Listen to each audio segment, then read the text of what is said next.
using her will get to me. And if you're right, then you're in trouble deep. Cause I won't break, now I know I don't weep. And you're in trouble deep. I don't wanna hear no more. There are certain things I won't ignore. I really think you need to go before I kick you out the door. I don't wanna hear no more. There are certain things I won't ignore. I really think you need to go before I kick you out the door.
Searching for greatness in a sea of the dying and shameless.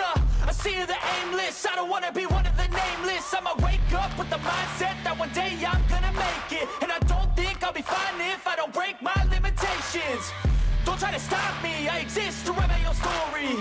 I'll make a decision if I want some peace or if I want the glory. Yeah, don't want a life that is complacent or possibly boring. I just want a life that is worth every day exploring. My whole life I just wanted someone who would notice me. My whole life I just wanted to be somebody to be. Yeah, I just wanna be great. Yeah, I just wanna be great. Yeah, I just wanna be great. Yeah, yeah, I just wanna be great. Yeah, I just wanna be great. Yeah, I just wanna be great. Yeah, yeah, yeah, yeah,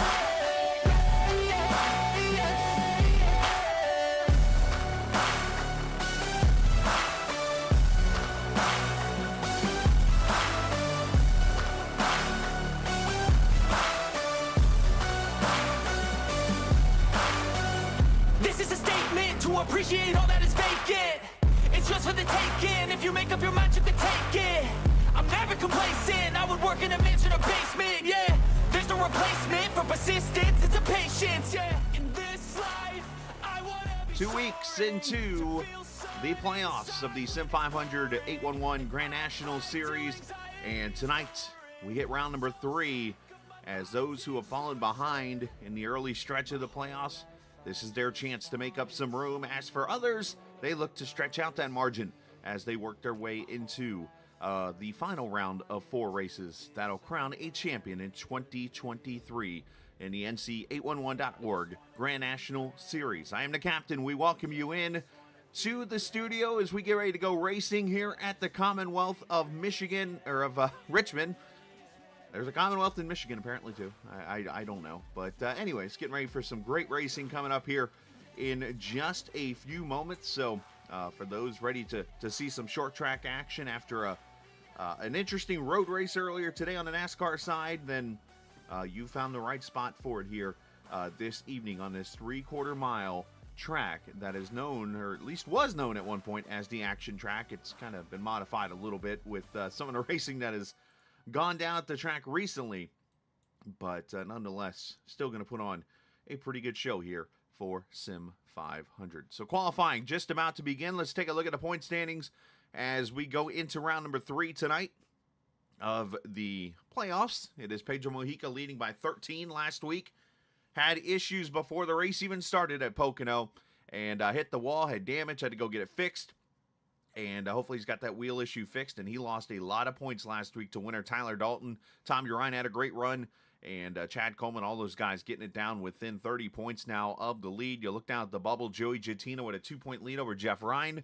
Doy Woods is still there. Steve Ritter still there. Sigmund Wortman, who actually is not here tonight, he is was actually, I believe, spotting or something for the 31 car today in the ARCA race in Springfield, Illinois.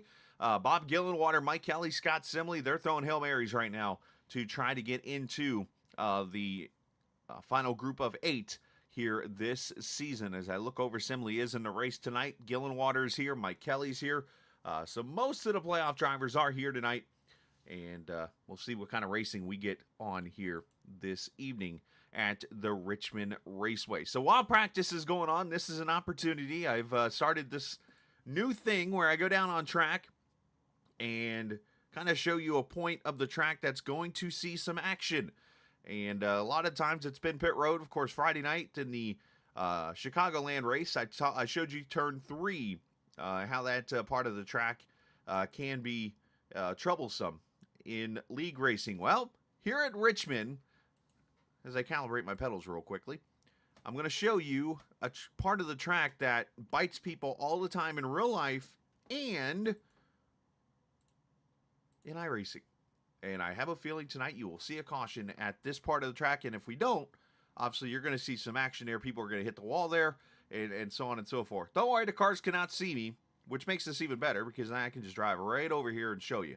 Right here at turn 2. All right, so As you know, as a matter of fact, let me just take a little ghost lap around the track here and just kind of show you the features of this track. So you got 12 degrees of banking as a checkered flag waves. We're going into qualifying here. It's about to reset me probably. So you're going to come off turn 4. Look how wide. Nope, let's try that again. They're going to get a 1 minute warm up here, but let's go ahead and go out here and you're not going to really get a chance to see the cars now because qualifying starting, unfortunately. But look how wide this track is. You got a plenty wide track here in turn 1, but then it kind of narrows up onto the back straightaway here. And the cars are almost sliding out towards the outside wall before the track opens back up right here in turn 3, turn 4. And you see how wide this front straightaway is. Going to produce some 2 and 3 wide racing all the way down here to turn 1. So, of course, everybody's got to go 2, 3 wide and try to race hard. And then all of a sudden comes turn number 2. Look what happens. You slide off and you can hit this outside wall right here, just like that. You're not going to see it here in qualifying, but in the race, watch that spot right there in turn 2, because that is going to be the spot that cost somebody a good finish tonight because their handling is going to go away or whatnot because of damage to their car. All right, qualifying is underway, as I just said. It's the race for the 811 Pole Award. Know what's below call before you dig with 811.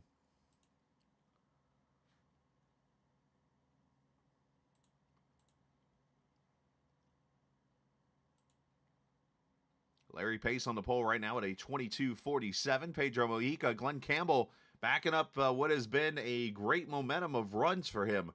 Looking good again tonight. Qualifying P3 right now, Mike Kelly, Steve Ritter, your top 5. Let's check out Bob Gillenwater here as he's on track. And that 4 car sideways for the hometown boy, if you will. From the Virginia areas, Gillenwater goes P11, 22.69. Seth Fowley, 22.67. Stefan Marinik, a 21. I'm sorry, a 55. And Dalton crosses the line. He's got to redo his lap. Probably screwed up turn 4. Thankfully, you do get 2 laps. Here's Jeff Ryan in the 811 car.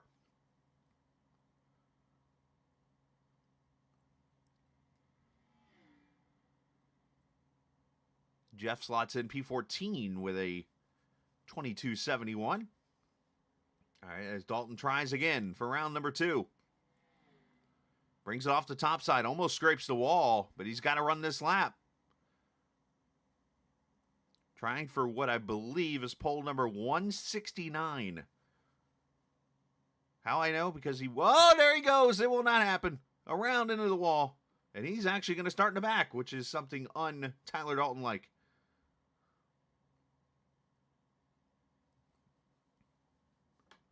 As I look over, everybody's pretty much done qualifying already. Josh Van Weston, Ron Holyfield, Kevin DeBrown, Sigmund, Josh King, Josh Parker, per usual, and Gerald Livingston not running qualifying laps.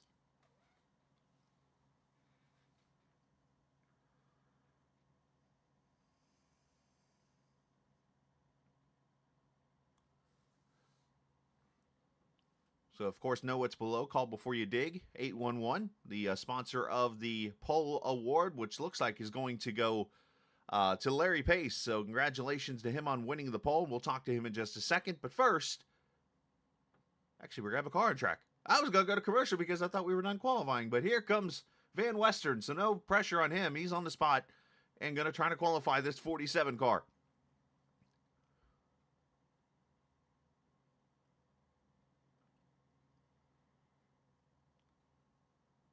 And he's going to blink out while doing it. Coming out of turn 4. Getting up to speed, trying to get a lap in. Ron Holyfield now coming on track. So I wonder if people were maybe waiting for a cloud or something to hit. Josh kind of hits that apron a little bit. Going to slide him up the track. There's that narrow part, turn 2, as I mentioned.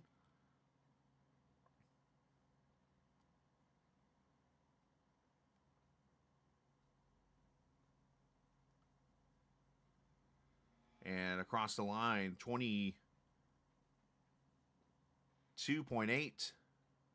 For him, one and done for the 47. That's 16th right now. And there's Holyfield on track.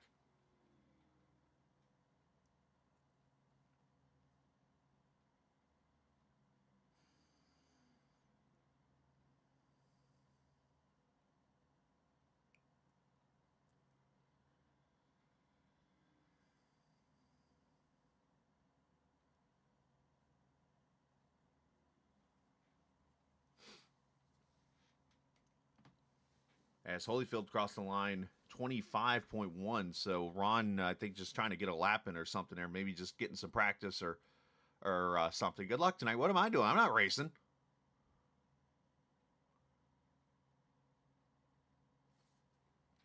As we get our Pole Award winner, Larry Pace, up here in the booth. And talk to him after his great qualifying run. I think it's more good luck to you, buddy.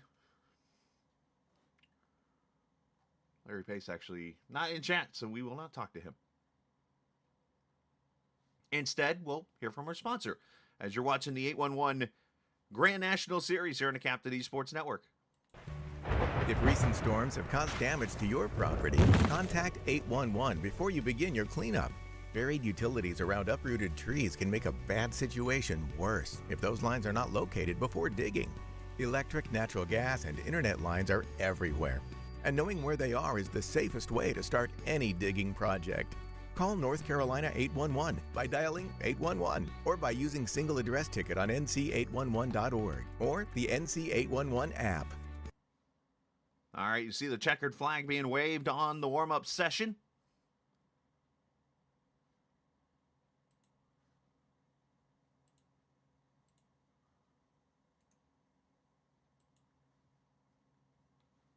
And we will grid up and get ready to rock and roll.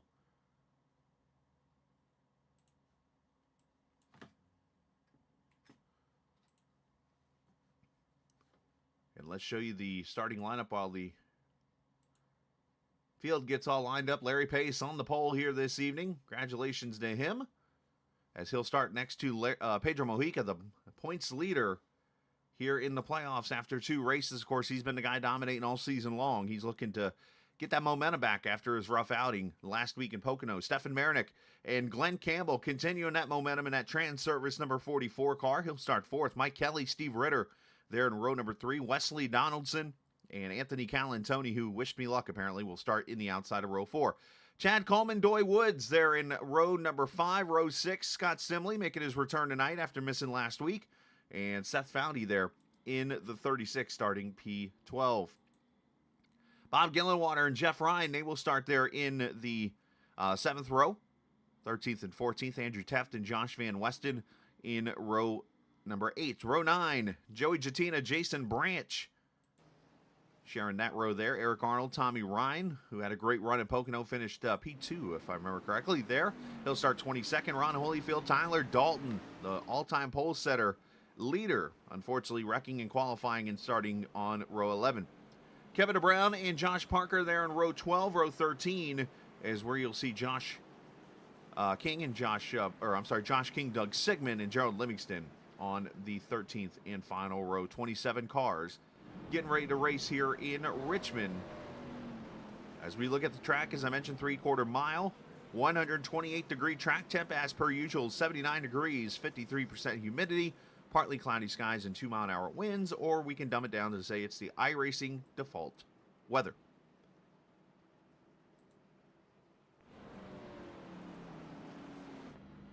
As we come to the green, I want to send a shout out to young Brayton Laster, who got himself a top 10 finish today in the ARCA race with the Captain Esports Network, one of many iRacing companies of broadcast and leagues and stuff like that on his car today. Proud to support him as he got a top 10 today, his first career top 10 in the ARCA series. As we come to green at Richmond, race number 3 of the playoffs.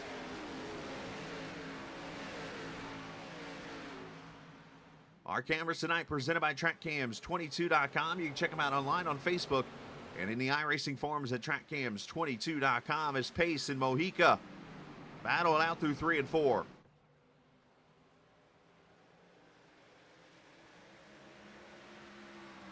Lap 1 to Larry Pace.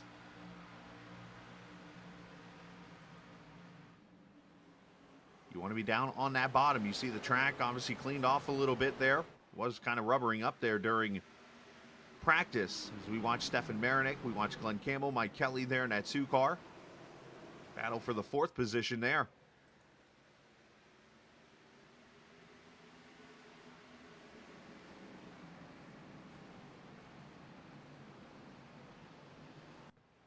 Got to preserve those tires. You do got the 3 sets of tires in the pits, 100% fuel. Fuel's not really going to be play a role at all. It's going to be more about the tire wear at this track. Tires are going to fall off, and we're going to see different kinds of strategies and so on and so forth, especially if we get a chance of green flag pit stops, which here in this Grand National Series has happened a ton because of just great green flag racing throughout. Stefan Marinick inside as Chad Coleman gets the outside wall already off turn 2. So there's that point I talked about.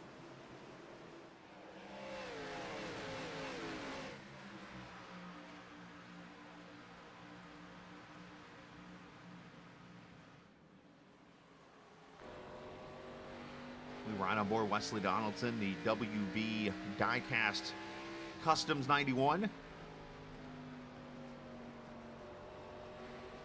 Campbell doing a good job of kind of riding that top side a little bit there. The problem, that thing is going to eat up tires. Not much rubber up there, and of course when there's more grip, obviously it has a tendency to, the track will peel the rubber off the tire more, which shreds the tire more, which causes more wear, which has issues at that point. Kind of a science.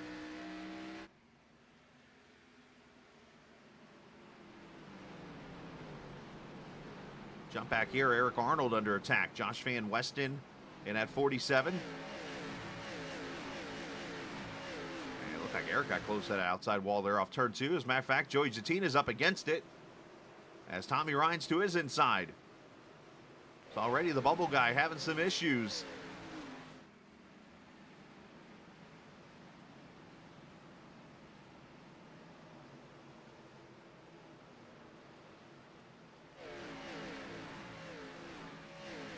As we complete 7 laps.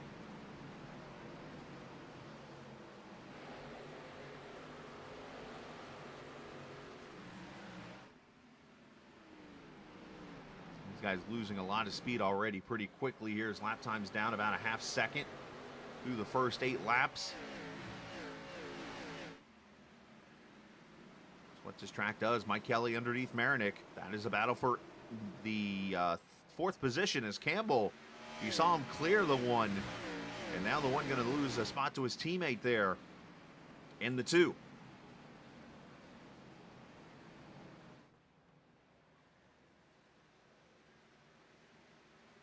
Couple cars. Callan Tony back there. Scott Sibley getting the turn 2 wall. So I'm already counted at least 4 people hitting that outside wall, and I've probably have missed a ton already. I said you can go side by side all you want to right here in the turn 1, and you can even go side by side in turn 2. But the problem is again, these cars drift right out to that wall. And another one getting the wall. Another one getting the wall. So the reason why I've went to that feature, for those who are new watching these broadcasts, you can kind of see where the action is going to be, and it's right there off of the second corner. So once again, Seth Foudy has allowed us to jump into his living room and watch him race on board. And today he's got the white tee on, borderline muscle shirt. Guys, mechanics wear gloves there. As he battles with Doy Woods for position.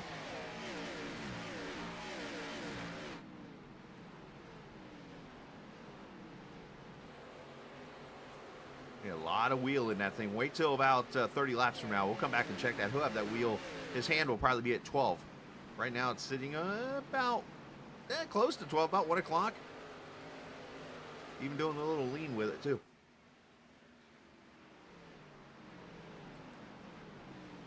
So Seth running in the 13th position. Bob Gillenwater attacking Anthony Calantoni for the 10th position here.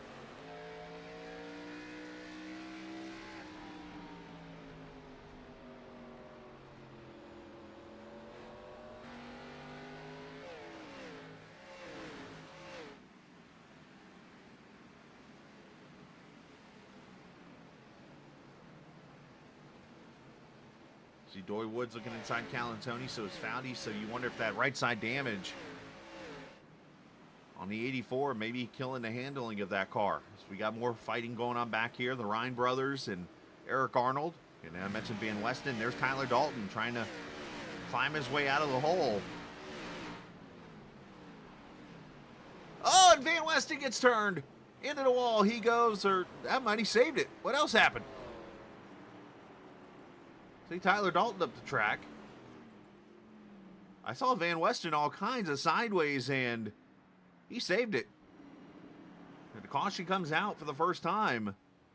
And this is going to open up strategy just a little bit. Negative Ghost Rider, patterns full.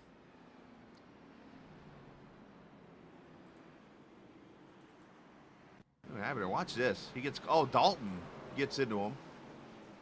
Yeah, he saved it. But enough sideways to bring the caution out.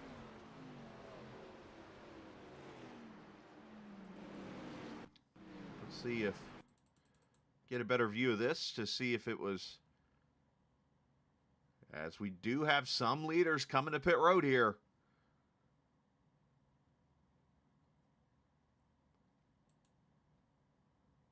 That's too far out. That's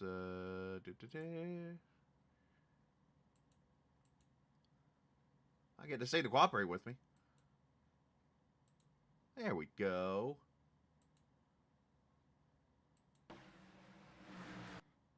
Oh, Weston was blinking a little bit there. Okay, so he's got Tommy Ryan there. Gets into the outside wall, kills his momentum, and then unfortunately he comes off the wall and Tyler's there. Great save on his part.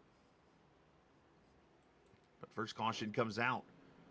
As cars on pit road, Eric Arnold, it looks like, along with Pedro Mojica, Scott Simley, Doug Sigmund, Tommy Ryan, Kevin DeBrown, Ron Holyfield, Gerald Livingston, and Van Weston, Jatina, and Campbell. I'm pretty sure a lot of these are... What happened to Campbell? Who was running P2, and now all of a sudden has become the Hoodless Horseman. We'll have to see what has happened to the 44. But he was running P2.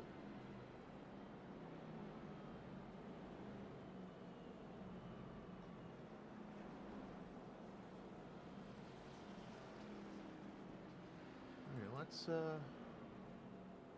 looks like it's going to happen somewhere in this area. Oh, no!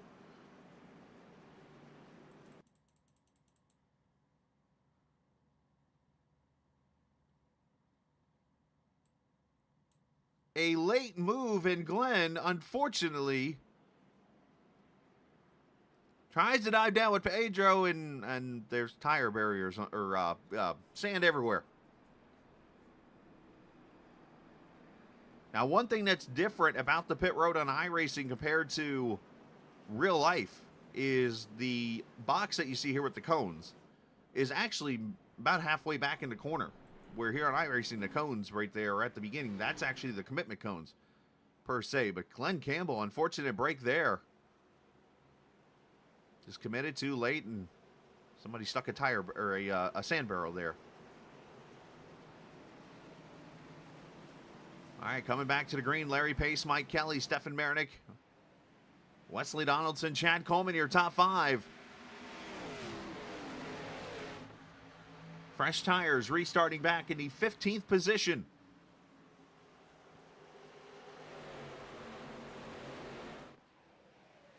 And they're got to be very patient here.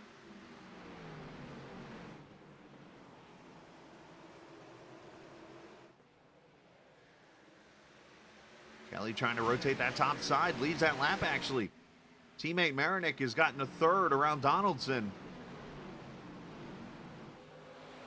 But this is where patience is going to come into play, especially for those with the newer tires.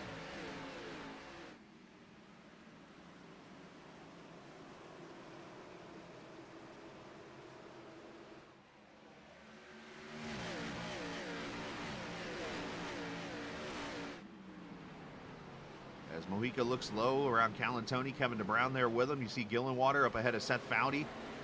Very easy to get into the gas mid-corner and make contact with the car on older tires. So that's where the patience is really going to come into play. You see Pedro just dive it in there. Had a half a car length of contact, and Pedro's loose.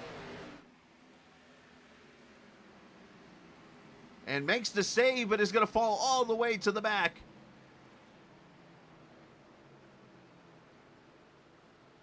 And the points leader with issues, thankfully not destroying his car, and should be able to... okay, that's Campbell back on track. I was about to say, did Pedro lose a hood?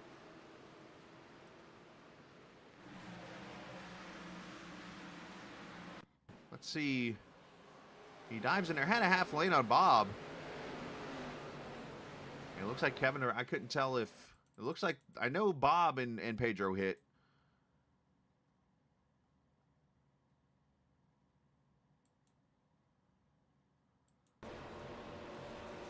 Oh, yeah, right there. There's the contact, and then Kevin gets into the back. Bob was squeezing. And unfortunately, squeezing sometimes will have contact. So I'm sure Pedro not going to be too happy with that move right now. As Mike Kelly cleared Larry Pace, by the way, and has taken this lead by 2/10.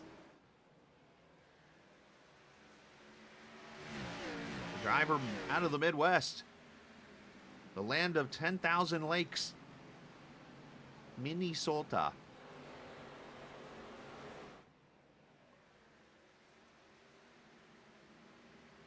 Back here, Joey Jatina with Tyler Dalton, Scott Simley. Playoff drivers battling around the top 10 right now.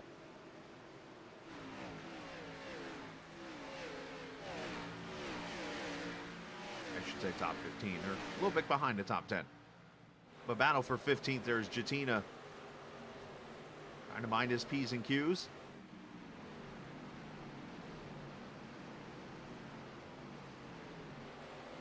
That is Josh Parker there ahead of the 84 as he takes that position away.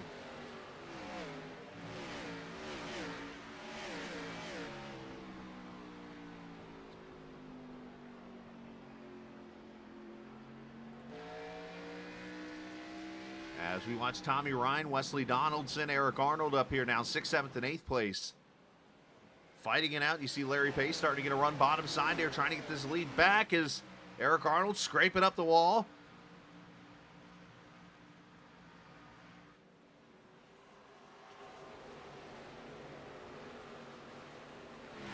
Kind of a shorter race tonight, 100 laps to go already here at Richmond. 23 second laps.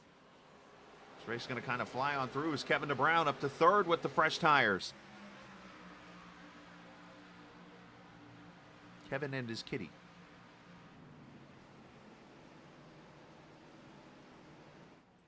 Tommy Ryan following him through.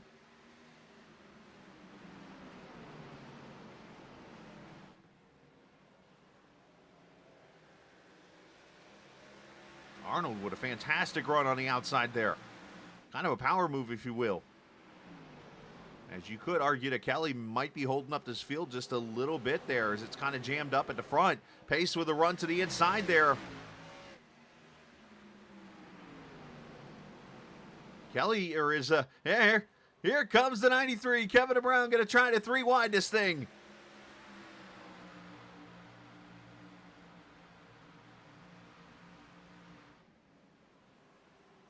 Arnold, we cannot do 4 wide in turn 2, let alone 3.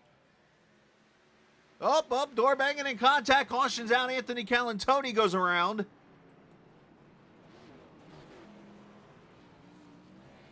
And unfortunately, his nose looks like it went across the middle and got hit by a linebacker.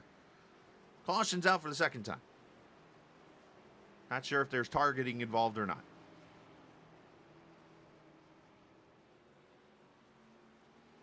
Is Anthony looking for somebody? He is hauling tail.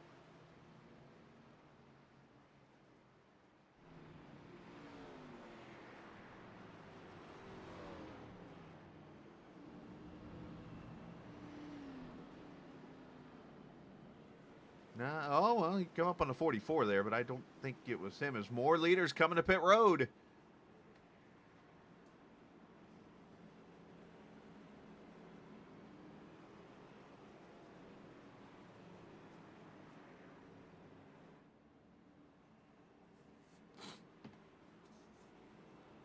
As a matter of fact, a lot of cars coming to pit road right here. So I think the ones who took tires at the last stop, they're not going to be able to take tires here. They probably just going to top off the fuel cell and maybe try to go 95 laps on fuel. I could see that as a possibility. I don't know if the tires are going to go 100 laps. But Pace, Meredith Kelly, all the way down to the back. Only 4 cars staying out. Kevin DeBrown, Eric Arnold, Tommy Ryan, Pedro Mojica as the 2 wins the race off pit road. Followed by Pace, Wesley Donaldson, and others. Let's go back to the Calantoni wreck.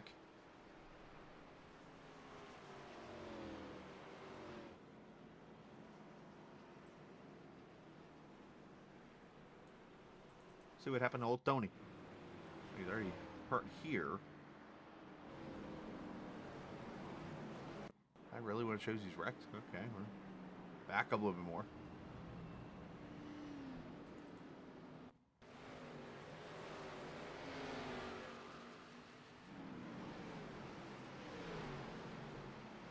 Oh, some contact. Oh!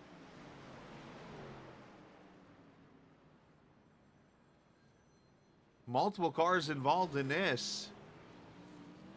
As it looked like Pedro got into Josh Van Westen or something. Let me just make sure I'm seeing this right. Now 3 wide down to turn 1. It funnels down.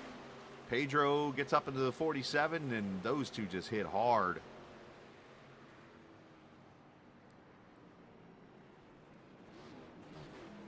Tough break for those guys involved.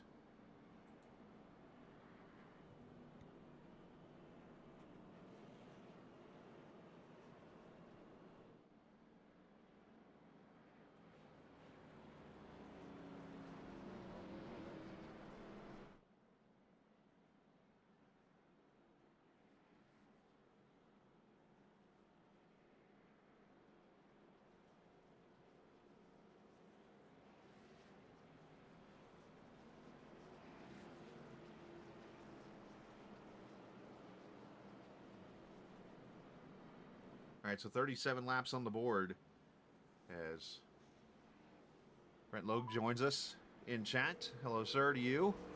And we should get one to go this time by with 38 laps in the books here at the Richmond Fairgrounds as we get ready to go back to green here.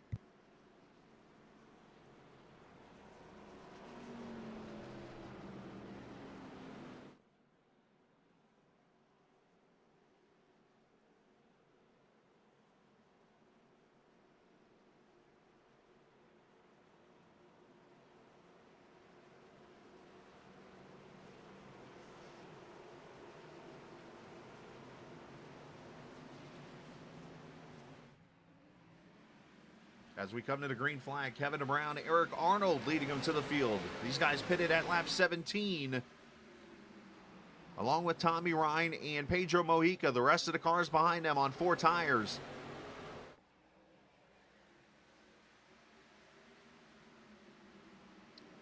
As Arnold is 3 wide, contact with Tommy, and around in Pedro gets hit. And that'll maybe... Okay, I guess we're not going to have the 3rd caution. I mean, Pedro's only sitting in the middle of the track. That's a new one. Oh, now the caution is out.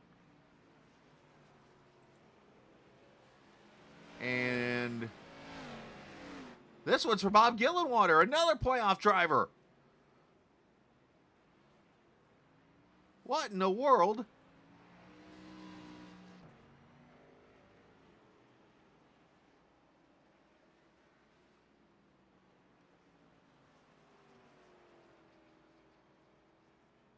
So, just to make sure everybody understands this, iRacing throws the yellows in this league. There is no cautions known by the admins or anything like that. So, basically, this spin happens with Eric Arnold, Pedro Mojica. No caution comes out from it. Which, I'm going to be honest, caught me off guard. Let's watch this.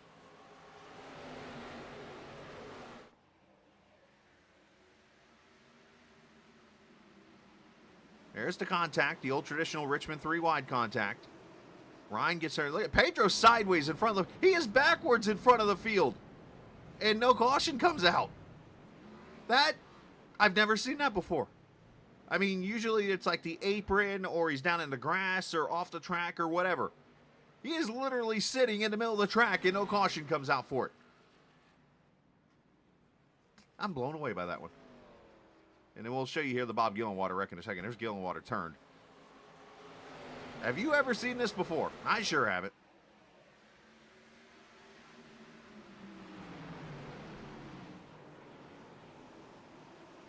Oh, Pace just incidentally gets into Pedro. I mean, look, he's in the bottom groove.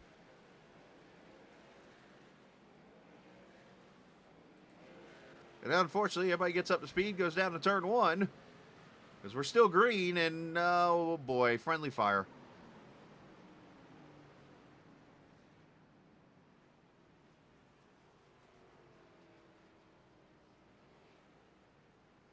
That's a tough situation, because you've got probably everybody trying to collect their thoughts after that wreck and missing it, and they're going down to the turn. You're half paying attention. You're just trying to make sure nothing's wrong. You're questioning. Everybody's probably yelling why there's no caution, yada, yada, yada. And then you hit each other and wreck. I mean, I guess the benefit there is you do get the caution eventually. It's just, you're the caution now. Unfortunate break there.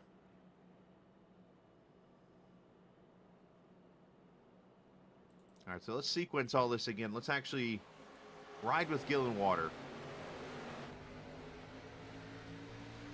He's right here behind Simley. There's the little bit of contact. The spin happens. Everybody scatters. Nice job. Everybody missing. Everybody stops pretty much. So no caution. We're still green here. See, at this point, Bob's probably like, why was there no caution? Everybody's scattering around and doesn't know Joey's there. And bam. Or vice versa. Joey might have been flustered and drove it too deep into the corner. It could have been any of situations. I can't honestly sit here and say it's one person's fault or the other. It's just an unfortunate chain of events that took place there that brought that caution out. I think I saw Brian Wortman watching on the Facebook chat. Brian coming in from Springfield, Illinois, after a top 10 run today. Not for him, but the team he was working with.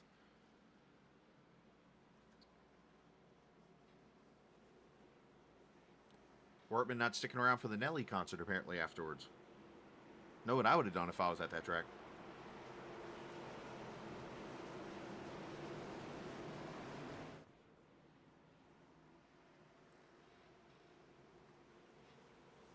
As we come to the green, lap 45.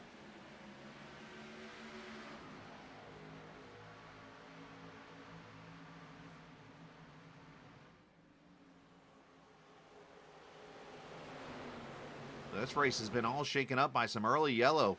A little fever, if you will.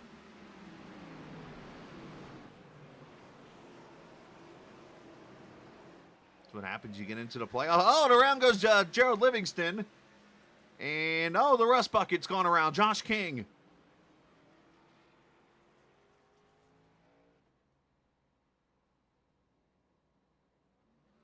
And fourth caution.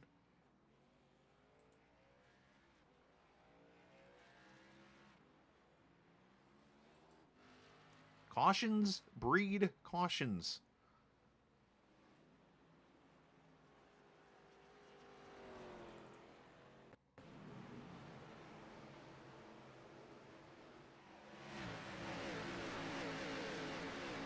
Assembly there inside of Livingston. Oh, contact happens ahead. I can hear it. Josh King sideways. Oh, and he gets tagged by the Haas car there. And unfortunately, Gerald Livingston nowhere to go.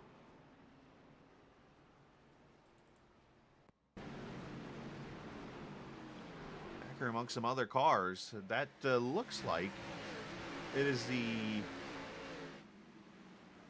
Oh, right there. Tyler Dalton gets into the 35, and then the 00 helps him out. And unfortunately, Gerald Livingston nowhere to go. And I think that's another 00, by the way. I think that's Andrew Teft, believe it or not, in that Haas car. Because Larry Pace is in the actual 00 car. Jason Branch took the nose off the Navy mobile. Yikes, yikes, yikes. Cautions. Let's step away for a quick second and hear from 811 as you're watching. Hey, Joe Gentina getting a lucky dog. You're watching the NC811 Grand National Series here on the Captain Esports Network. If recent storms have caused damage to your property, contact 811 before you begin your cleanup. Buried utilities around uprooted trees can make a bad situation worse if those lines are not located before digging. Electric, natural gas, and internet lines are everywhere, and knowing where they are is the safest way to start any digging project. Call North Carolina 811 by dialing 811 or by using single address ticket on NC811.org or the NC811 app.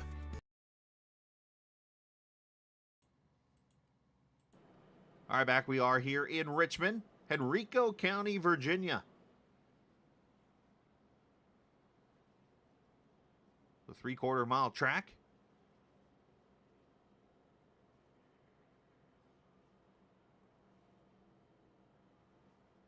A town that I've actually driven through on I-95 coming south. If I remember correctly, this track just to the north and east of the city.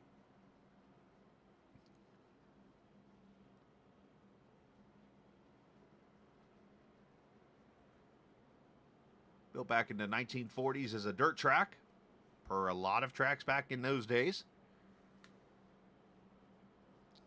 Which, by the way, for those interested, I'm up to the 1953 Daytona Beach race on the NASCAR Classics website. I've watched the 51 dirt race, of course, the 2 Michigan races. I forget the one track that I watched that was. It's the 1953 race. I got to remember the name of it. I'll have to go look it up real quick. But it's really cool. Shout out to NASCAR for doing that. And that's something I think a lot of us nostalgic people who love the old racing will enjoy.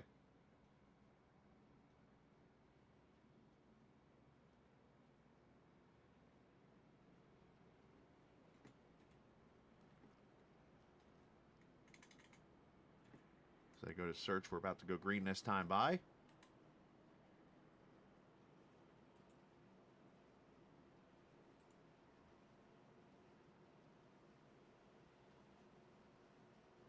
That is you know what, Casey, that is a valid, I mean, it could happen.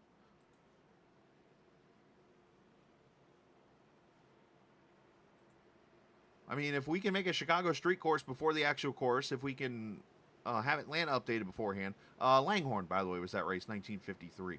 Watch that one. That was a pretty good race, too.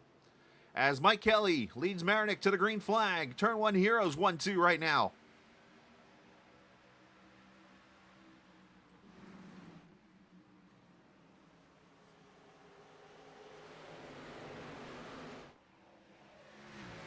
Problem is here's how, well, I mean, I guess you wouldn't want that scan really much.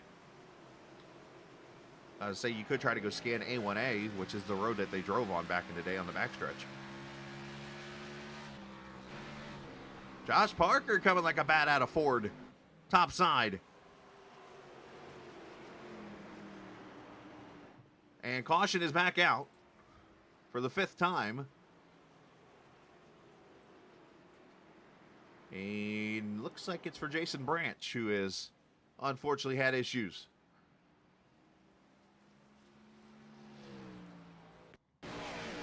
Oh, contact with Simley.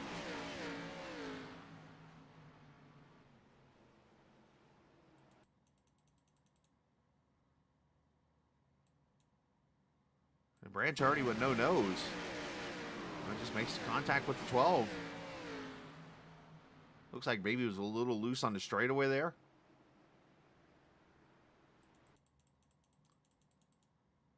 Some yellow fever here on the Grand National side. That is something we've lacked, actually, on this side of the series. But you know what? We're at a short track tonight. Why not?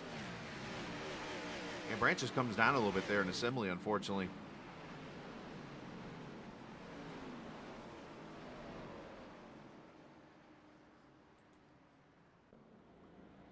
Now, I've got a nostalgic list of tracks I would like to see.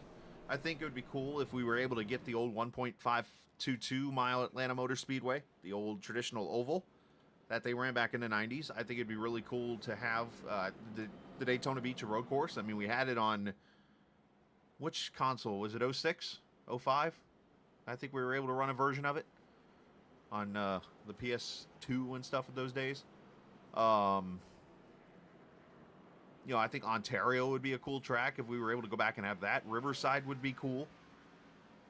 And even Texas World Speedway, I think, would be really cool to have. I mean, if we're able to sit here and have iRacing revamp tracks like Atlanta, put it out there and let people test it and then make it a real-life track, or the Chicago Street Circuit, why can't we do it with old tracks? Why can't we, you know, especially now with the NASCAR Classic videos that are out, somebody should be smart enough to go in there, get a still shot of the track from up above, and you could do it to redesign the whole entire track and put it on iRacing.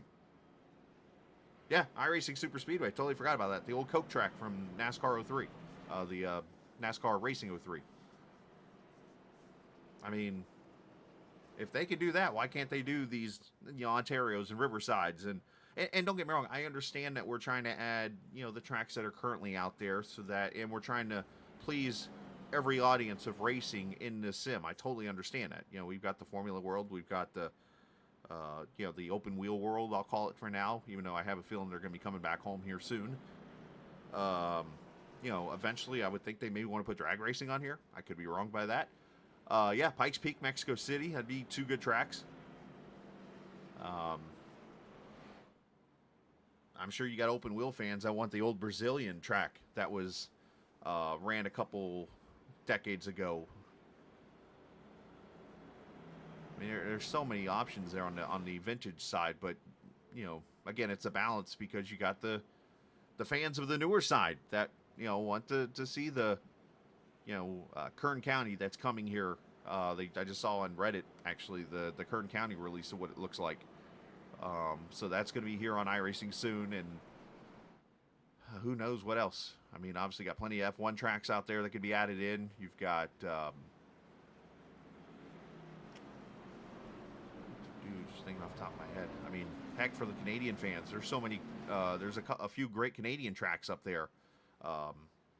Road course fans, Trois Rivières was one. I remember watching Trans Am races back in the day at. Hey, how about this for the open wheel fans? How about this one? How about Cleveland and Burke Lakefront Airports? How cool would that be to be on iRacing? Anyways, coming to green, lap 60.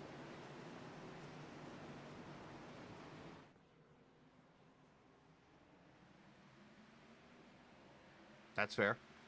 As we go back green, everybody scatters 3 wide down to turn 1. Oh, one car's on its lid. Ron Holyfield, Eric Arnold's flipping out, literally.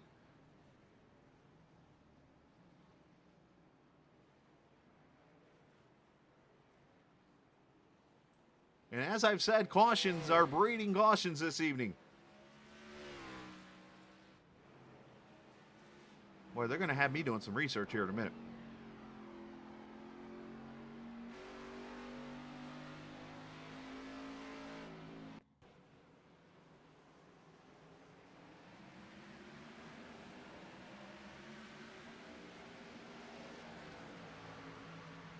You talking about the Nürburgring, Brent? Well, what in the world? All right, I was reading your thing as I see one car fly. I never... Look at this. I mean, everybody's 3 wide here. Obviously, with the different tire strategies now, everybody trying to get what they can get. Jeff Ryan up into Bob Gilwater. And Eric Arnold. Looks like he had some kind of explosive device or something underneath his car where you hit that wall. But I look over, I mean, there's so many pit strategies right now. Some cars pitted at that last caution, and others have the fresh tires trying to get the track position here. And, I mean, Eric literally gets squeezed in on top of Andrew Teff, Gerald Livingston, Ron Holyfield, and then Teff apparently wasn't happy with the first contact, so he drove under him again.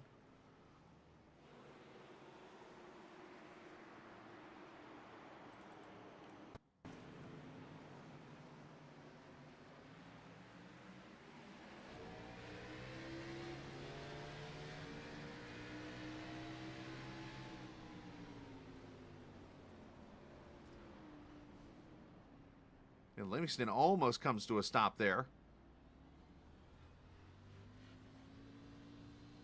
I mean, that's just one of those, I mean, I hate to say it, but these guys got to calm down a little bit. You know, they've had the cautions. They're probably aggravated. But unfortunately, right now, they're all trying to get what they can get. And aggressive, well, you know what? That didn't help either. Check up like that. Eric's already up against the wall there to just get squeezed. I forgot to say parental guidance is advised for this wreck. And Eric, pretty much for the last 10 seconds there of that wreck, summarized a Chicago Bears fan. So caution out. Josh Van Westen also involved in that wreck. So we're coming up to halfway already.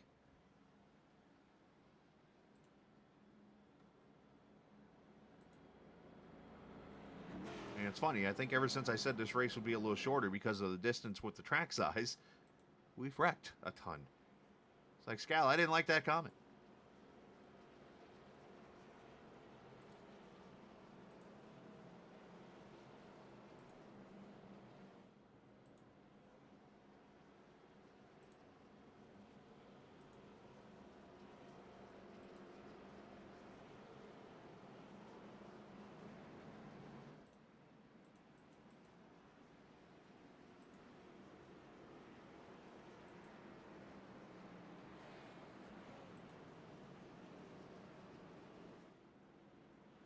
So as we get ready to come to the green, I was trying to add up the amount of cautions really quickly we had in races.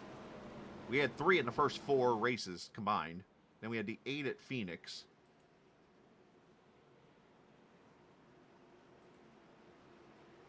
We had 2 at Pocono last week. New Hampshire had a few, if I remember correctly. 4, not bad. So we've already matched the last 2 races combined in tonight's race. As Kelly and Marinick lead him back to the green. Coleman, Foudy up to 4th, and Josh Parker. And Marinick does not go.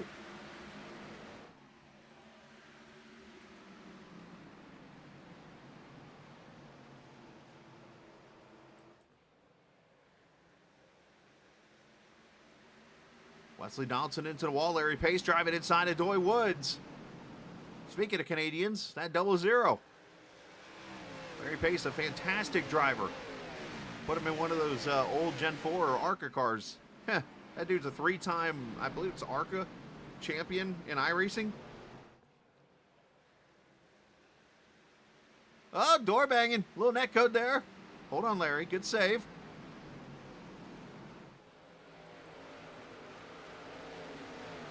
All this wrecking's all at Pedro Mojica to get his car fixed as he's back out there rolling. 13th position after being involved in a couple accidents.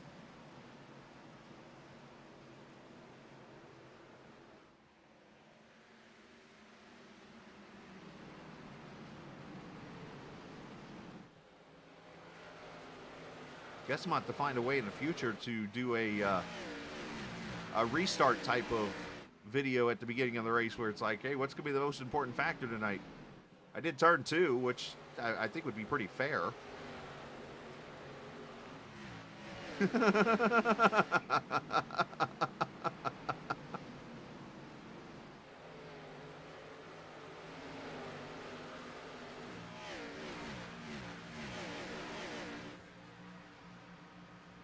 Were you going to say Larry Pearson? Is that where you were going with that? Next question. Do you even know who Larry Pearson is? As Kevin Brown takes position away from Tommy Ryan.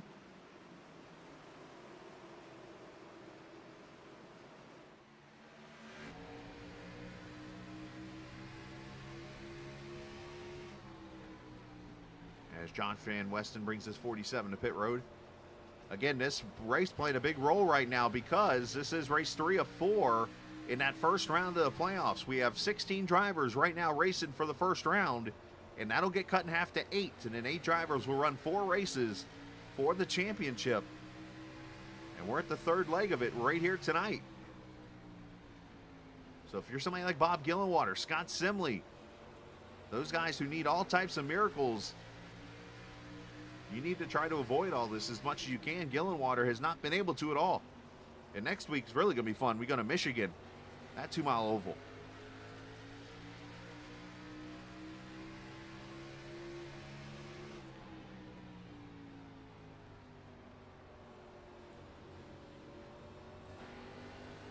Kevin racing hard with Larry. Larry gets that run off turn 2.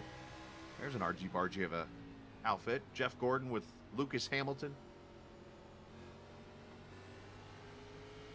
Let me guess. He's got Mario Andretti socks and Michael Schumacher shoes.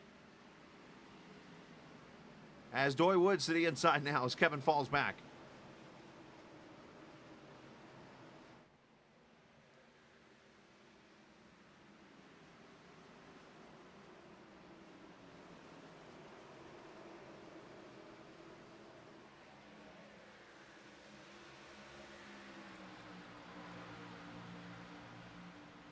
Hamilton. Or Lucas. It's like 2-letter difference.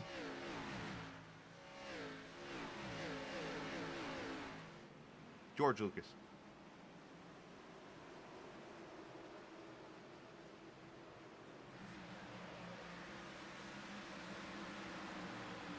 Or former New York Jets quarterback Ray Lucas. And Dolphins, by the way, too. Josh Parker up to the 3rd position quietly, if you will. He's got Chad Coleman there in front of him.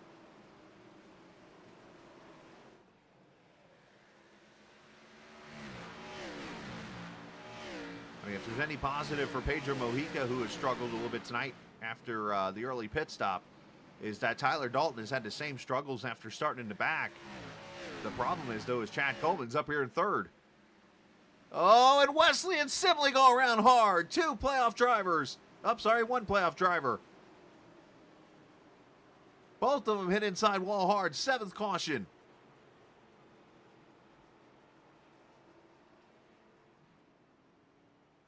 And turn 2 bites somebody, as I talked about earlier. It just funnels down into this tight corner.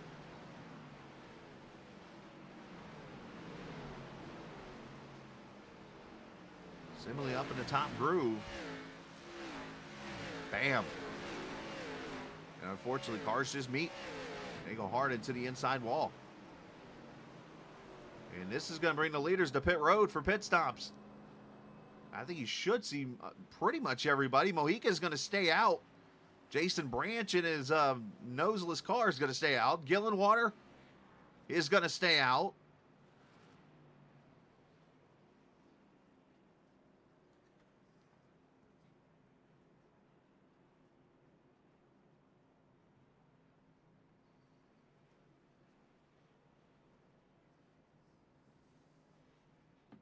And Joey Jattina, did he miss his pit stop? I think he did. And Pace is going to race off pit road. And I believe he went with the 2 tires. I kind of like that call.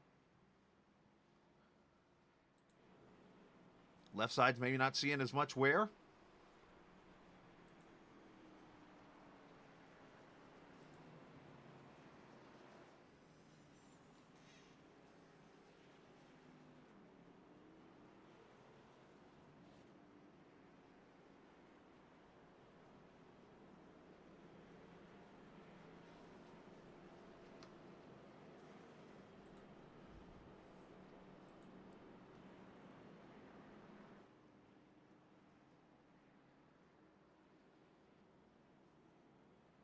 So Mojica leads. And let's bring him up here. I want to have a quick word with Pedro, who's been all over the place on the track here tonight. Pedro, it has been a little bit of some beating and banging going on here tonight. And in a playoff race, that's got to be a little more concerning. Yeah, right now I'm pretty happy I had all those wins to start the season, because if not, we'd be in a tough situation. But yeah, I don't know. It's been a rough night. You know, I made a mistake. I got screwed by some people's mistakes. So just short track racing, I guess, as they would call it. So it just happens, unfortunately. I did apologize for what I caused. They're, I don't know, middle of the race. But yeah, it just not been a great race tonight. Understand. And, you know, those kind of events and races do kind of happen here, and we got 50 laps to go. Dare I say that you've made your final pit stop? I mean, it's all really depending on how this goes. Like if we go 20 laps green, then yeah, then it's like we probably might pit again. But if we keep getting yellows every, 2 to 5 laps, then who knows? All right, man. Well, Probably hey, won't come in, but no, that makes sense, man. Well, hey, best of luck. I see you leading the race now, so back where you usually are. So hopefully you'll avoid the carnage that's been happening the rest of the race, and maybe be in victory lane at the end. all right, I appreciate it. Hi, buddy. Pedro Mojica leading this race. And let's get him to his channel as they get ready to go green. That's what makes a good driver right there. The fact that he manned up and said, hey, I screwed up on that caution. He's talking about the one with Van Westen and I forget the other car that knocked the wall down in 1 and 2. All right, going to come back to green, and hey, let's try it. We're going to turn it up here.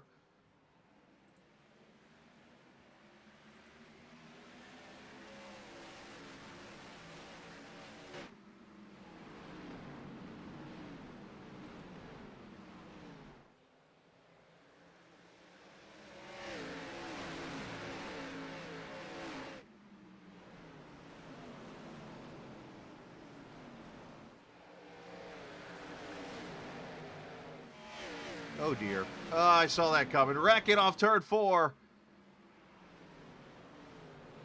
And I think that's Chad Coleman that's in the infield. The caution right back out. I kind of had a feeling that was going to go bad. It is not Coleman. He's over here in turn on the back straightaway. But I saw his car go into the air. And I saw, what was it, about 5 rows of 3 wide there?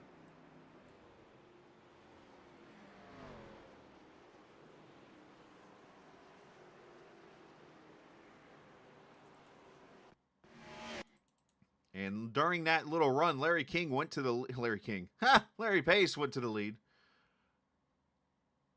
And that's the news. So let's see. Josh Parker there in the middle. Jason Branch, who stayed out during that stop, or on that run, they're going to come up here and get together.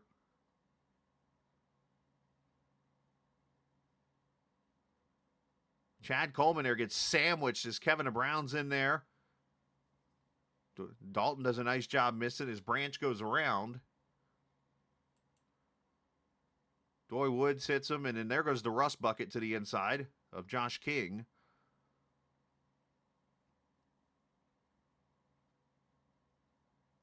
So, all right.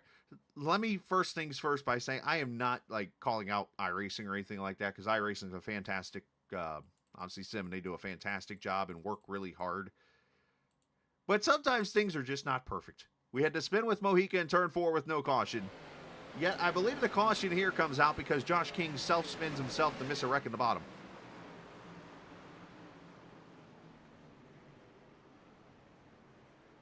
I mean, it could have been right there for Branch, but who knows?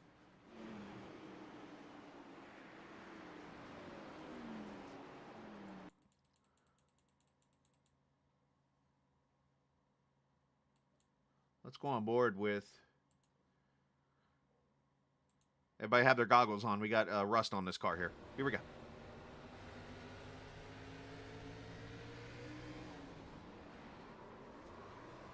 That's just a product of too much rear brake.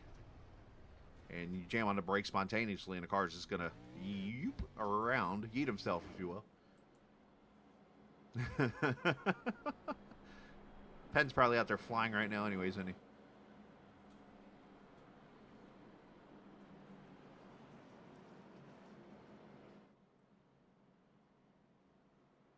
Unfortunately, every move that Bob Gillenwater has made in this race has backfired on him tremendously. He was up front there. And now with that caution, has come right to pit road. Let's see if I can get a word with the 4 car. The Virginia driver. As we bring him up here, Bob, man, you've got a hometown welcome here to Virginia in this race here tonight. It seems like every move you have made is completely backfired. Man, I tell you, my luck just gets better and better, doesn't it? Absolutely. I mean, you've been a part of a lot of the action, and now obviously that caution comes out. You come back to pit road. What do you do now for the next 43 laps? I just try to, I don't know. It may go green from here. I don't know.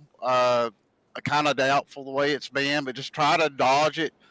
What really got me was getting sandwiched there on the front Yeah. stretch. That caution that just destroyed me. So, I just try to finish where we can, man. Try to keep it straight. I don't know.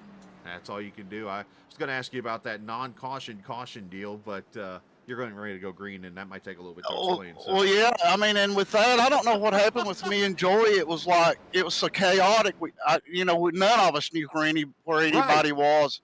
I don't know if I came down on him. He came up on me. I don't know. We'll blame the non-caution cautions. Right? All right, man. Best of luck, buddy.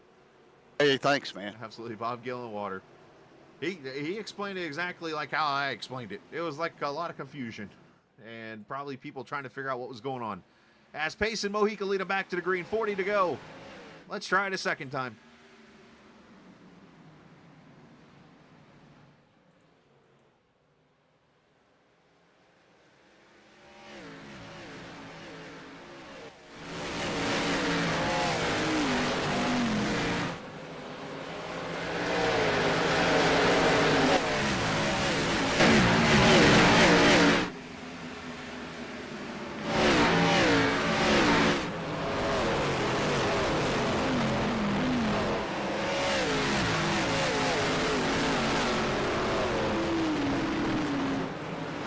Tried. Seth Foudy goes around. We got a lap of it.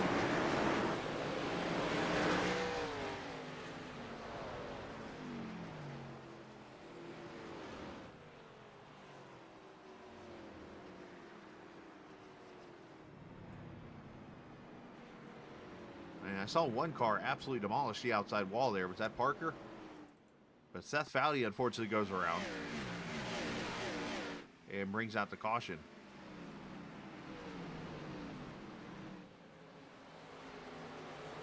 Oh, Foudy tries to go inside of Mojica, and Dalton's there. Or I'm sorry, Kevin DeBrown was there, and there's Dalton getting clipped. So another playoff driver involved, and looking over here. Seth's trying to explain some things. I think he's talking in chat in the game. You might notice I have it muted.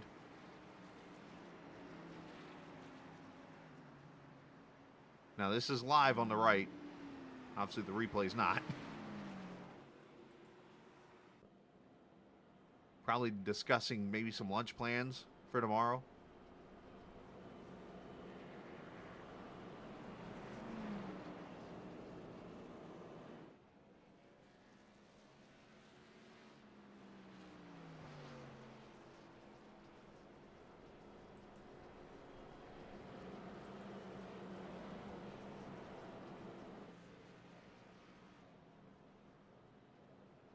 And look at Pedro's come to pit road. So you heard him a little bit ago when we talked to him. He said that if we had wrecks every couple, he might not pit again. But he maybe is feeling like the only chance he has to win this race is to come get tires here. But unfortunately, going to put himself back in the Hornet's nest now. This is definitely a big risk-reward.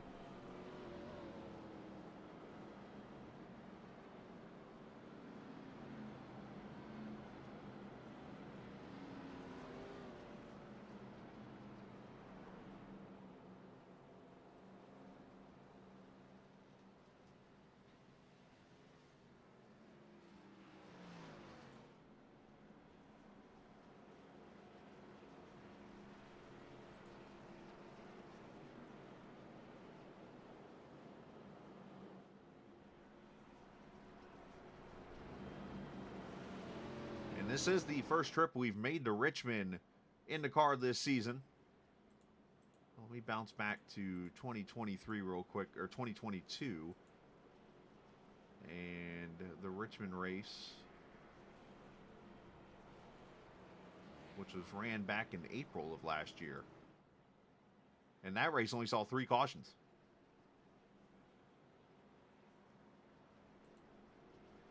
Unfortunately, something in the water, and I wonder if it's because it's a playoff race. I think that's where I can almost point this to.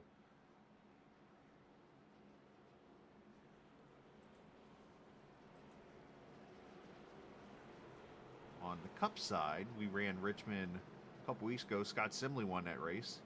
They had all of 2 cautions.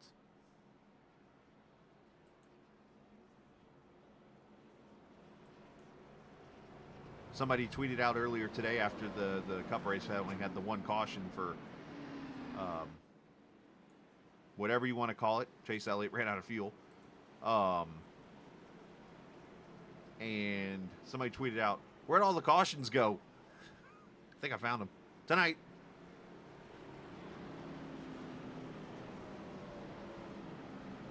Well, yeah, because you're not as angry sitting here watching. Yeah, it kind of gets frustrating to watch as a fan. I can understand that. But you're not sitting there fuming mad because you've been involved in everything, which then turns up your aggressiveness to 150. And you start driving like a maniac. As we go back to green. These guys are mostly good at calming themselves down, but you never know. Short track racing. Denny Hamlin said it best.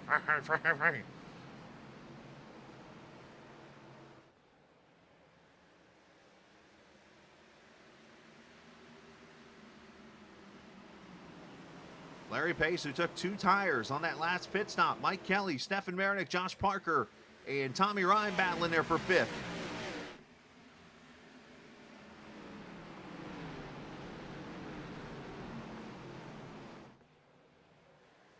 Ooh, getting a little loose there. Kevin Brown starting to get in there and battle with Tommy Ryan. And look at Tyler Dalton up to 8th. Pedro Mojica, by the way, started back in the back. Last car in the lead lap. He is way back here. He needs this race to stay green. And right on cue, people are wrecking right there next to him. Holyfield goes around into the wall. He's at the bottom, no caution. Pedro has made up a lot of spots with that.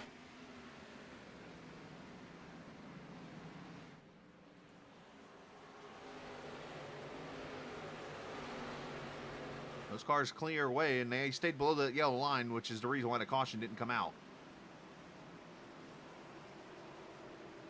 Oh, wow. Okay. Comeback of the night. The 44 of Glenn Campbell is running in 10th right now after he pretty much went one-on-one with the barrels at the end of pit road on a caution pit stop early in the race. The hoodless horseman, if you will.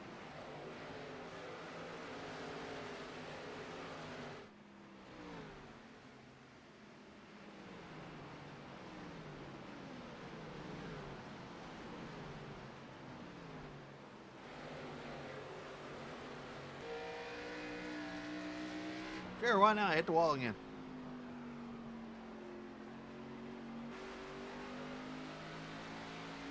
Well, you got to look at the positives of that race, Case. I mean, yeah, you had some cautions and stuff, but you had some great racing in there also. As Mike Kelly puts some pressure on the 00. How about this? 0-2-1, running 1-2-3. We just had Jeff Ryan up there in 4th.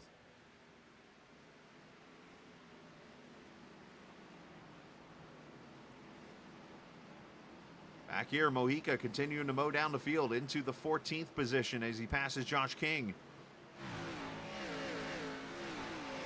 King looks like those old, oh, well, don't run over Pedro. Looks like one of those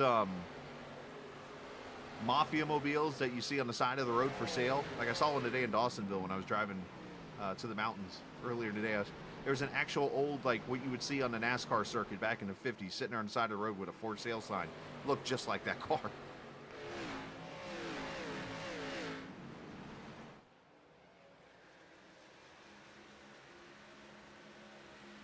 Ryan looking to put pressure on Parker now for 4th.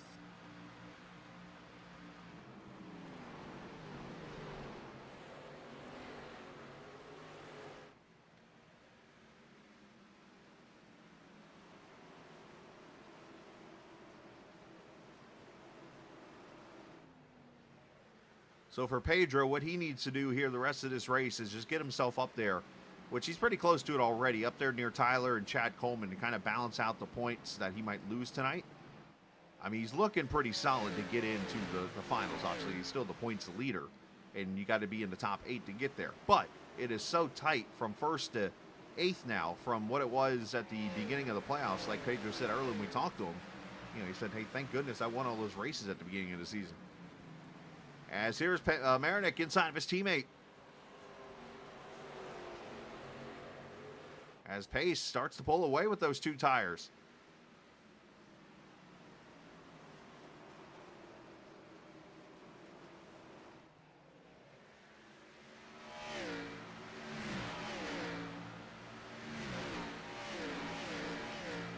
Put a lap on Ron Holyfield in the 11.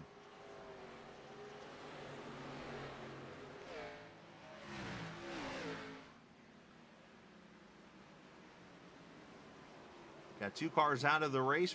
Josh Van Westen and Eric Arnold, who his Chicago Bears car went for a ride early in this race.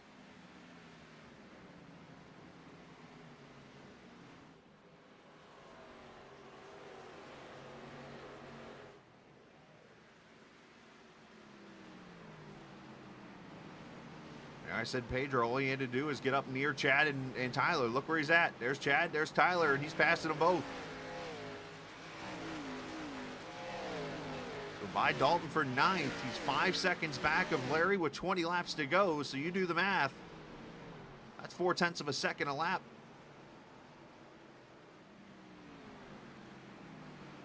And he's got to do it while passing cars.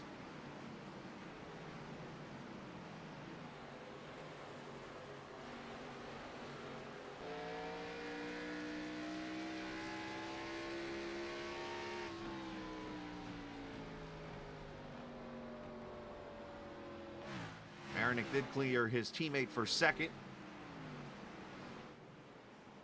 And now tries to go get that 0-0. Now these guys up here pitted at lap 78. And everybody behind Larry took 4 tires. So they might have a little bit here for the 0-0 later in this run. With the 2 newer left side tires. We'll have to see. Right now it's down to 1. It's about 1 second even.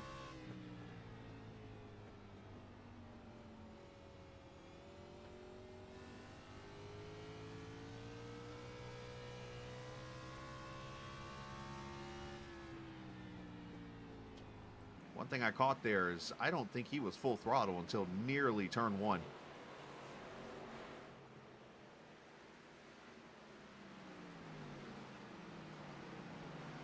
Hey, a battle of Haviland cars as Doy goes inside of Holyfield, and there's Joey Jatina running 8th right now with Pedro on his derriere.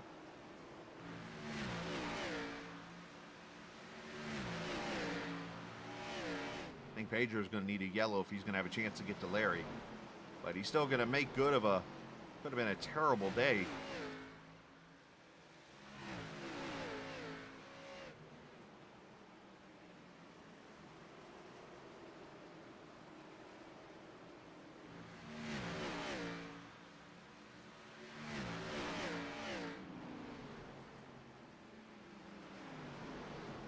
Ooh, Doy squeezing Joey a little bit there.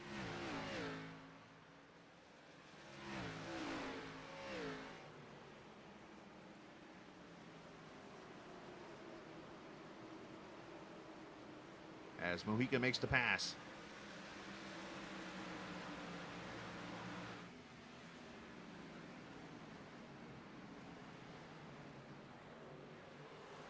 Right now the leader's pretty much matching lap times. Marinik has knocked it down slightly, but not been able to do too much with it.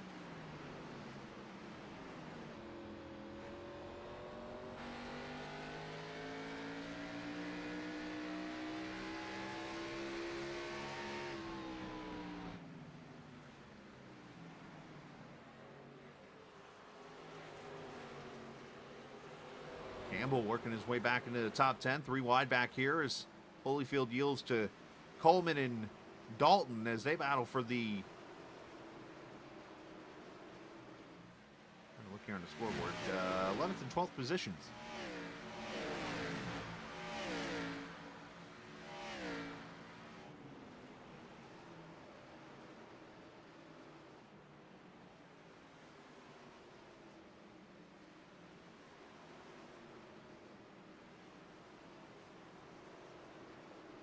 Tomorrow night, Chicagoland Speedway for the Cup Series.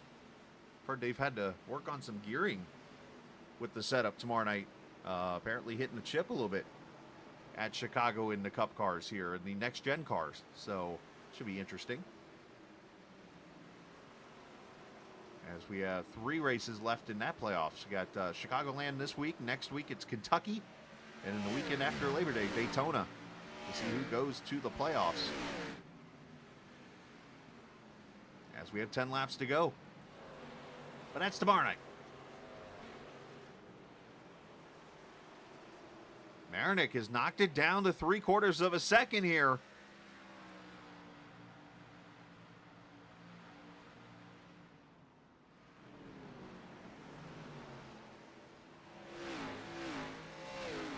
And here comes lap traffic up ahead. Can Marinick pull the win on Larry Pace here? You wonder if those 2 tires are kind of falling off.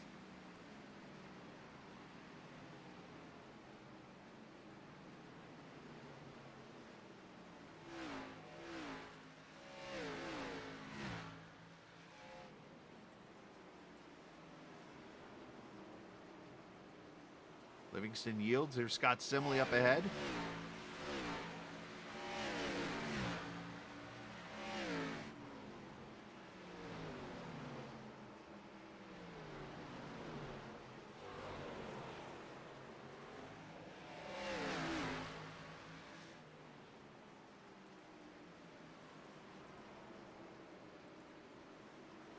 As Marinick trying to get there. He's within a half second as Simley lets the leaders go.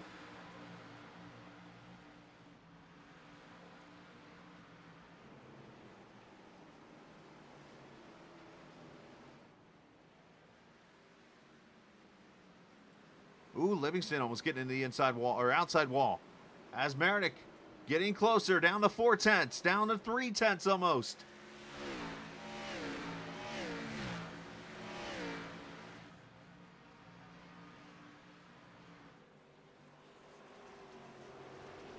I'm trying to check my numbers here to see if Stefan Marinick has actually won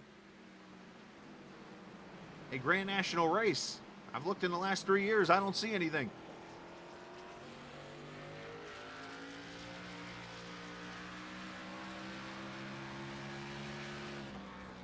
More lap traffic. Everybody staying high.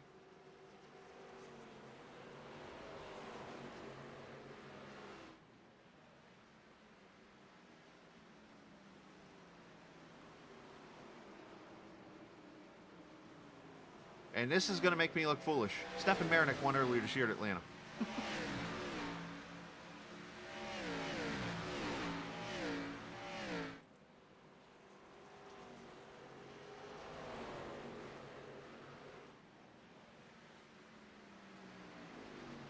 Race number 6 is when he went to victory lane. Looking for the second win if he can get to pace, which he is there. 2 laps to go.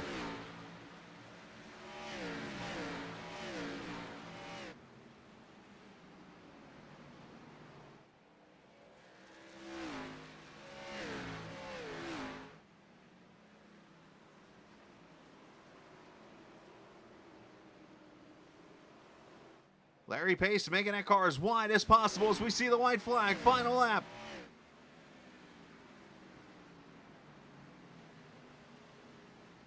Marinick going to try to cut the car low here. So he ran up about a half a groove. Not able to do so as Andrew Teff gets out of the way. Through 3 and 4, Marinick. He's trying to lay the bumper there. Gets a little tight as Larry Pace. 2 tires. Goes to victory lane in Richmond.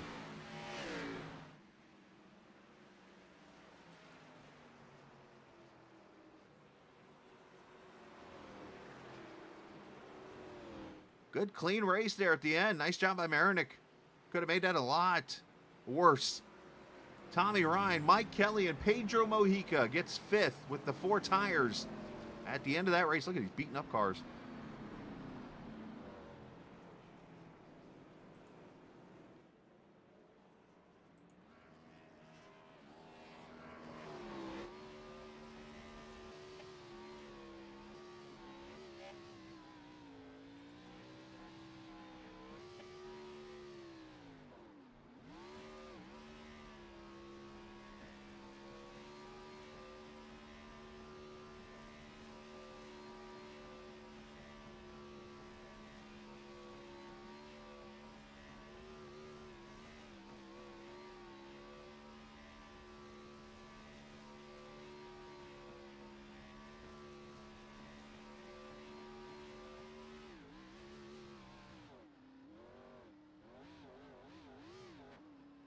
And for Larry, it's his second win of the season. He's a part-time driver.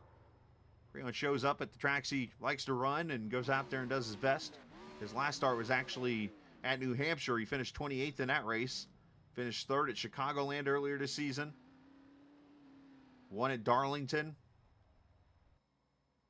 And then he ran, didn't run a little bit. I can't talk. He ran back in April at Texas, finished second there. And that was all of his starts there. So second win for the 00. Great job on his part. Great racing as Meredith gave it a try to get that second place or get that second win of the season. But unfortunately just falling up a little bit short. If we take a look at the final results here, as Pace wins it by just over a tenth on Meredith. Tommy Ryan finishes third. Mike Kelly, Pedro Mojica end up your top five. Josh Parker, sixth. Joey Jatina, good run for him. That should get him off the bubble. Kevin DeBrown, eighth. Doy Woods, ninth. And Glenn Campbell, 10th. Seth Foudy comes back to 11th. Chad Coleman, Steve Ritter, Tyler Dalton. Unfortunately, going to fall a little bit. Josh King and Bob Gillenwater, unfortunately, might have been his last chance to get into the playoffs. Finishes 16th with Doug Sigmund in 17th, I should say, the next round. 18th, Andrew Taft, Jeff Ryan, Jason Branch. Scott Simley finishes 21st with Wesley Donaldson, Ron Holyfield, Gerald Livingston, Anthony Calantoni, Eric Arnold, Josh Van Weston. Unfortunately, finishing in the 27th position in a race that saw the 7 cautions, but in the end there, 30-something lap green flag run to end this race. So nice job by the guys to recover and put on a good show there at the end of this race. As we'll get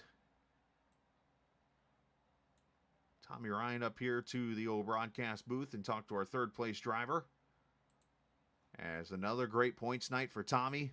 Great run for you here. I know the race obviously a little more yellow than we would have liked, but in the end, good green flag run there at the end, and you avoided trouble to get a third place finish.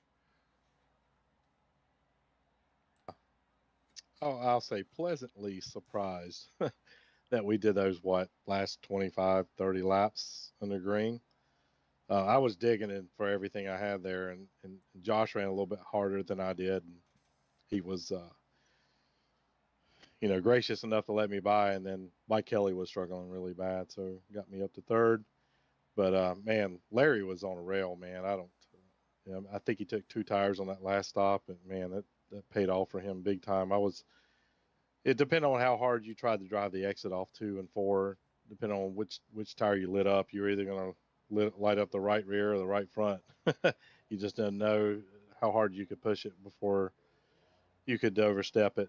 But kept all the fenders on it. Had a little bit of damage, but a lot of people had it a lot worse than I did. Absolutely. And what I was looking back last season when we ran this race, didn't have many cautions. Obviously, the Cup side didn't have many cautions. However, this race was not a playoff race until now. Did that play a little bit of a role in this, you think, or was it more of just aggressiveness tonight? I think a lot of aggressiveness. I think I see a lot of names that are typically not in caps, so guys are really starting to dig a little bit harder to make something happen. And I mean, there's all different braking zones. Everybody's running different brake biases, so people are driving in a little bit deeper than others, and some just get carried away. So it's unfortunate, but I mean, guys just got to relax and let the race come to them. If you're better on tires in the long run, it can happen, because you can just pretty much do whatever you want to with them. Sometimes it's hard, like, those guys on older tires, and me and Kevin caught them. I mean, they split us and they were running too wide. I mean, it's hard to get around then, but right. Just gotta bide your time, man, and just race smart, and things will happen. But, people just feel like they got to really rush the corners and things to make something happen. But they really got to learn, you pass on exits, not necessarily on entries, instead of bombing people and then losing the front end and wiping people out. All right, man. Well, great job tonight, and great survival, and another top 5 for you, and send some shout-outs over you like to. Yeah, 811. Make sure you go to Northern Tool and get your shovel, and then call the number, like I say every week, or feels like I say that to you every week. Pretty much. You're a regular now up here. Yeah, I'm a regular. But please buy from northerntool.com. We need some sales. I mean, everybody's kind of struggling in our industry, but Right. we need the revenue, man. We're suffering a little bit, so please order. Absolutely, man. Well, great job tonight. Good third place finish, and congratulations, man. Appreciate it. You too, buddy. As Tommy Ryan finishes in the third position, as mentioned, and a great run and a near win tonight for the one car. Stefan Marinick about stole himself his second win of the season, and Stefan's so close. Obviously, to getting that win, you were cutting into it, and I think the difference there might have been the 4 tires for you and the 2 tires for Larry at the end. Just needed a couple more laps. Yeah, congrats to him. He drove a heck of a race.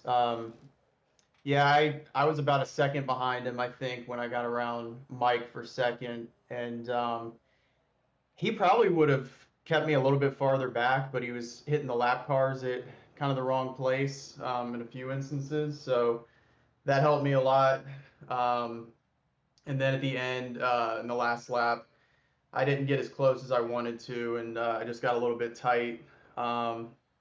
I didn't want to hit him too hard. I didn't want to wreck him, so I just tried to give him a little tap in the final turn, see if I could get him loose, but it was just a little bit too tight, and he was able to hold me off. But it's a good points night. We're in a good position now for the playoffs. I think I'm 4th now, so that'll be nice going into Michigan. Don't have a hole to dig out of or anything. I'm in a pretty good spot over the cutoff. So, yeah, it was a pretty good race overall, but frustrating to come up one spot short again for the second week in a row. Yeah, but obviously we look at the points and the playoffs and stuff. That's got to make you feel good to know that, hey, I've pushed myself up into a pretty good advantage going to Michigan next week. Yeah, especially after the first race I had at New Hampshire, it was not good. I think I finished 18th there. So to climb out of that hole already, and Michigan's a pretty wide track. Shouldn't be a lot of wrecks or anything like there was tonight. So, yeah, it's definitely a good spot going into next week. Well, great job tonight, man. Send some shout out to whoever you like to. Yeah, thanks to all my teammates, Turn 1 heroes. We all had some pretty good finishes tonight. And thank you, Chris, for doing the broadcast. And thank you to everyone at Sim500 for all they do. And congrats again to Larry.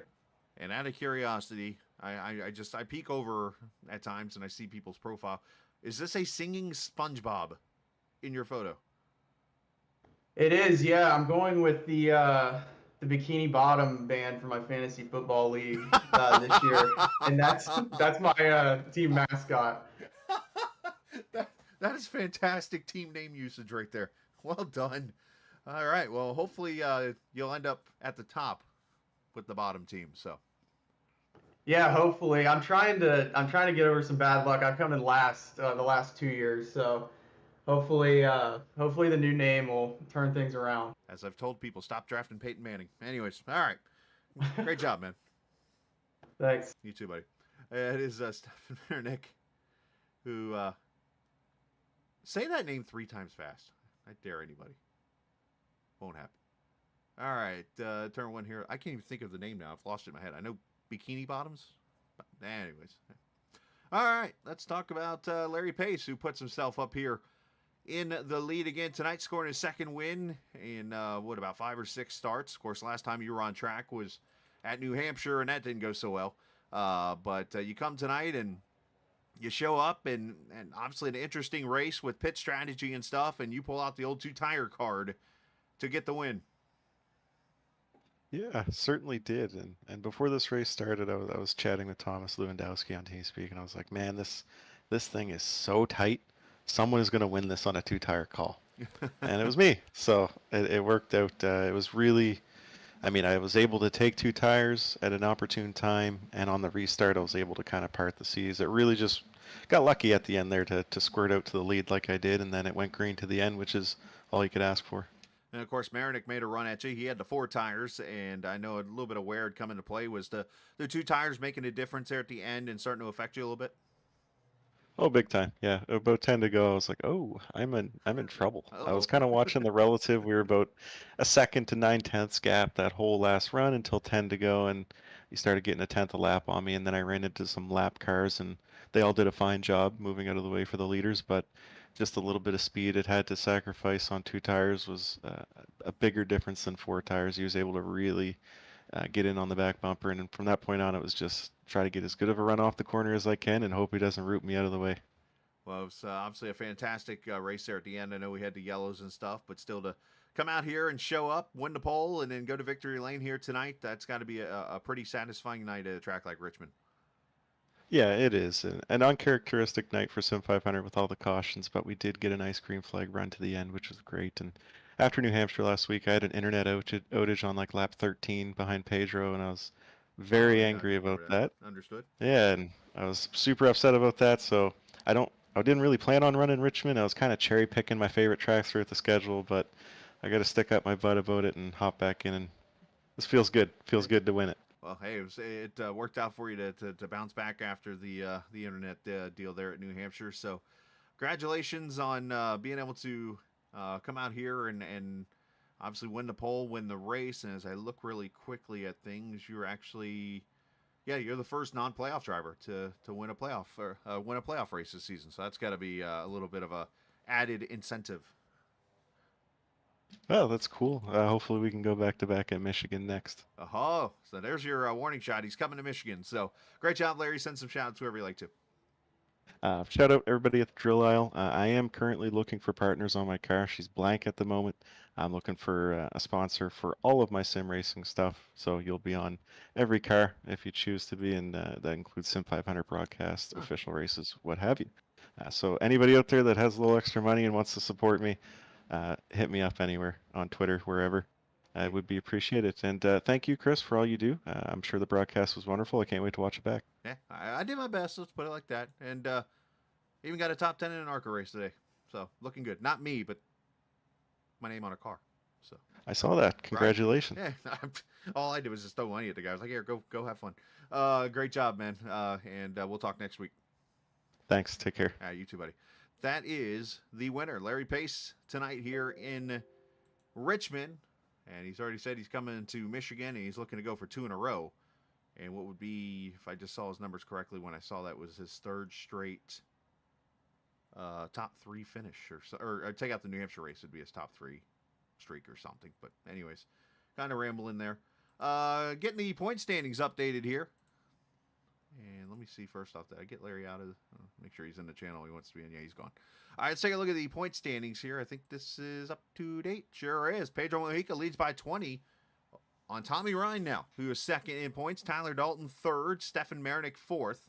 And we look down at Doy Woods, who is now the bubble guy at 47. So let's use tonight for an example. We had 27 cars show up here tonight. So unfortunately, Brian Wortman is done. It looks like when it comes to the playoffs, Scott Simley he'd have to win and something happened to the guys in front of him. Bob Gillenwater is going to need a prayer, unfortunately. And then after that, anything can happen. Doug Sigmund, you know what? Gillenwater might actually be, if he goes out and wins Michigan next week, there's a chance. Let's put it like that. Sigmund Kelly, they're going to need a little bit of help. Ritter, obviously, Callan Tony, they're right there. Jeff Ryan's right there. And obviously the guys above, they know what they need to do. Just go out there, be efficient, and have a good finish next week in Michigan. And they will move on. Again, 8 drivers will go into the final 4 races, racing for the championship. So Callan Tony just on the edge with Jeff Ryan. Doy Woods is on the edge, literally. Ritter, Kelly, Sigmund, Gillenwater, Simley, and Brian Wortman. So great job, Larry Pace, on getting the win here this evening. And obviously, good race. It had the cautions, but that's just part of racing. We're all going to have wrecks, and that kind of thing happens. And we appreciate all the viewers for watching tonight. And we'll be back tomorrow night from Chicagoland Speedway for a 200-mile race, 134 laps, around that 1.5 miles, and going to be slick, going to be hot, going to be fun. And looking forward to being in the booth with Kevin. I believe he's here tomorrow night, so should be a lot of fun. All right, enjoy the rest of your Sunday evening, and always remember, this isn't just a game, it's iRacing. See ya!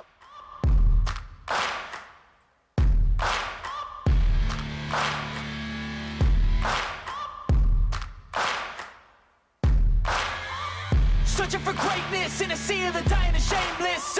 A sea of the aimless. I don't wanna be one of the nameless. I'ma wake up with the mindset that one day I'm gonna make it. And I don't think I'll be fine if I don't break my limitations. Don't try to stop me, I exist to write my own story. I'll make a decision if I want some peace or if I want the glory, yeah. Don't want a life that is complacent or possibly boring. I just want a life that is worth every day exploring. My whole life I just wanted someone who would notice me. My whole life I just wanted to be somebody to be. Yeah, I just wanna be great. Yeah, I just wanna be great. Yeah, I just wanna be great. Yeah.